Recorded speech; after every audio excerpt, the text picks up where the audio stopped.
Patuloy pa rin ang pananalangin ng kapayapaan at kaligtasan sa ating bansa matapos ang nangyayaring delubyo.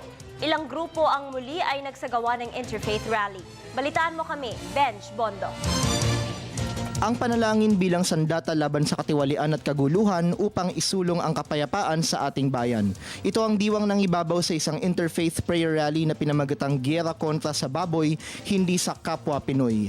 Sama-samang nanalangin ng mga dumalo sa pagtitipon sa pangungunan ng mga Christian and Muslim religious groups. Kasabay nito nanawagan sila ng reforma sa sistemang politikal ng bansa, partikular na sa issue ng pork barrel. Idinulog din nila sa dakilang lumikha ang tuluyang pagtatapos ng krisis at panunumbalik ng kapayapaan sa Zamboanga City. Naniniwala ang mga dumalo sa naturang interfaith rally na kung walang sapat na kakayahan ng tao upang baguhin ang mga pangyayari, malaki naman ang magagawa ng panalangin at lalo na ng pagkilos ng Panginoon upang maganap ang mga pagbabago sa ating bayan.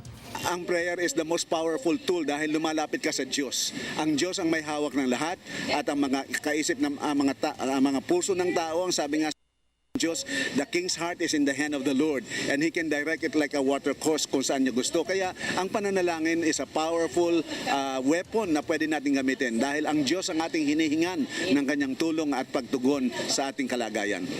Ginanap ang Interfaith Prayer Rally sa pangunguna ng Philippine Council of Evangelical Churches, National Council of Churches in the Philippines sa panig ng mga Kristiyano at National Imam Council of the Philippines na kinatawan naman ng mga kapatid nating Muslim.